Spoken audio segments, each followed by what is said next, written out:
Vamos lá, galera. Galera do potencial. Tá um pouquinho escura a imagem, né? Mas dá para me ver, não dá? Tô de camisa preta, então pior ainda, blusa preta.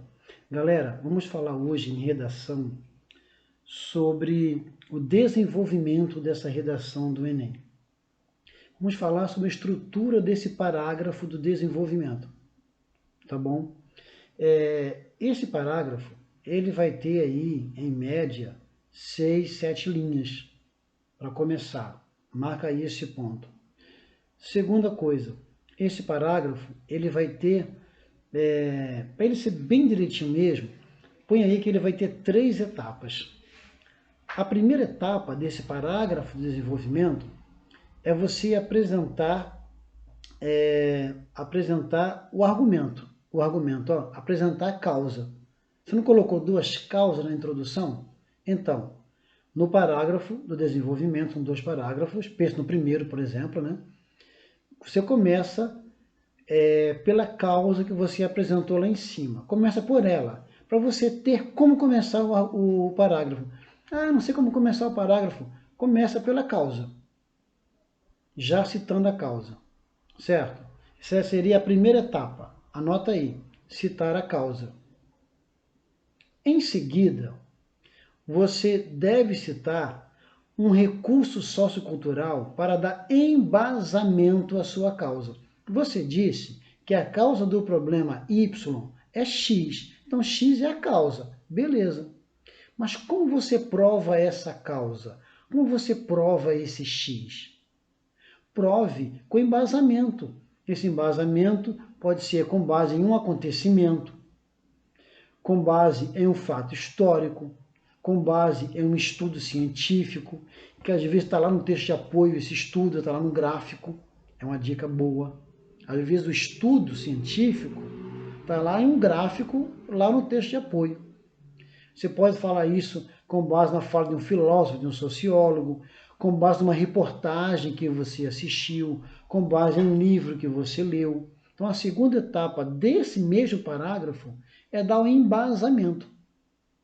E a terceira etapa desse parágrafo ficaria bom se você apresentasse uma possível consequência para essa causa. Então, o desenvolvimento ficaria legal, cada parágrafo, se você usasse esses 3 pontos para cada parágrafo.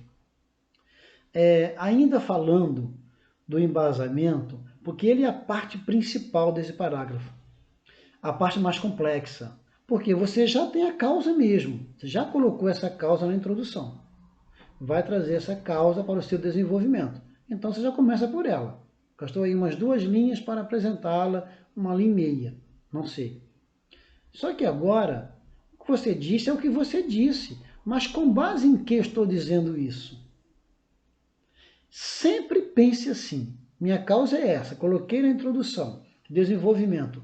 Com base em que eu estou dizendo que a causa é essa? Você está falando da violência no Brasil, o tema fosse isso, sei lá. Aí você diz que uma das causas, tá, é a desigualdade social. Prove! Como assim? Com que base você fala isso? Mostre pesquisas que mostram que é verdade, né? Que o Brasil é um dos países mais desiguais do mundo. Mostre que em países desenvolvidos,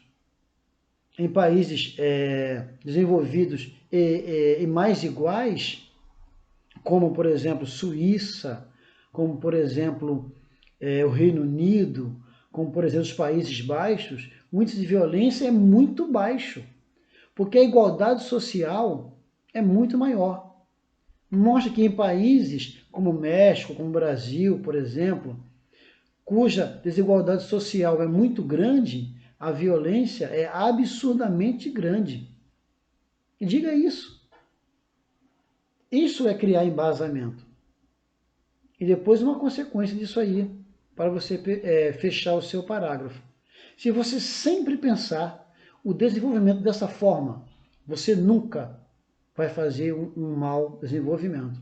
Às vezes, você não tem um fato para colocar, às vezes você tem uma frase de alguém para colocar. Fatos são bem-vindos, fatos reais, atuais, ou fatos históricos, que você conheça, porque fato já diz, é um fato, né? Não tem como contra-argumentar contra os fatos. Então você põe fatos, você consegue dar embasamento. Tá bom, galera? Essa é a nossa aula sobre desenvolvimento da redação para vocês. Assistam, reassistam e ponham em prática. Não recebi de ninguém o tema que eu passei semana passada, estou esperando. Tá bom? Beijo grande, galera.